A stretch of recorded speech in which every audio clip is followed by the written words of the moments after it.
ওই নবীর মেয়ে ফাতেমার দিকে তাকাইয়া দেখো ইন্তেকালের আগে গো মা ফাতেমা ডাক দিয়া কয় স্বামী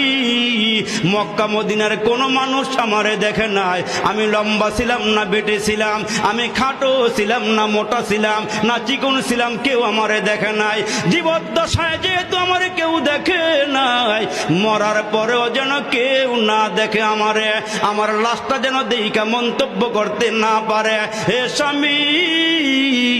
তোমার দুইটা সন্তান হাসান হোসাইন রে লইয়া আর তুমি আর দুই হাসান হোসাইনকে লইয়া আমি মারা গেলে আমার খাটিয়াটা রাইখা জানাজা পইরা তিনজনে খাটিয়াটা কাঁধে উঠাইয়া আমারে দাফন করিয়া দিও দুনিয়ার কোনো মানুষকে আমারে দেখাইও না হযরতে আলী ডাক দিয়া কয় ফাতেমা রে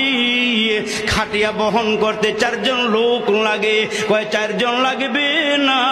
এ আমার স্বামী তিনজন হলেই চলবে মুসলমান যেদিন ফাতেমা দুনিয়ার থেকে বিদায় হয়ে যায় ইতিহাসটা অনেক লম্বা ওই দিকে যাওয়ার সুযোগ আমার নাই ওই ফাতেমা দুনিয়ার থেকে বিদায় হয়ে গেলে হযরতে আলী আল্লাহকে ডাক দিয়া কয় মাওলা রে ফাতেমা ওসিয়ত করিয়া গেছে যেন তিনজনে খাটটা বহন করে দাফন করিয়া আসি এই খাটটা তিনজনে কেমনে নিয়ে যাব হযরতে আলী হাসান হোসাইনকে নিয়ে বসিয়া আছি ইন্দিমে টাইমে বাইরে নজর করিয়া দেখে হযরতে আবু যর গিফারি রাদিয়াল্লাহু তাআলা আনহু হযরতে আলীর ঘরের দিকে আসতেছে হযরতে আলী ডাক দিয়া কয় হাসান হোসাইন রে ওই যে আবু যর গিফারি রে দেখা যায় কাছাকাছি আসলে পরে হযরতে আবু যর গিফারিকে ডাক দিয়া কয় আবু যর তোমাকে এই মুহূর্তে এখানে কে পাঠাইলো কে আসার জন্য বলেছে হযরতে আবু যর ডাক দিয়া কয় আলী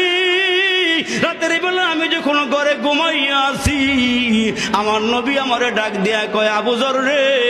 রাতের বেলা হে আবু যর দেরি কইরো না ফাতেমা মারা যাবে তার খাটটা বহন করার জন্য হাসান হোসাইন আর আলী ছাড়া আর কেউ নাই তুমি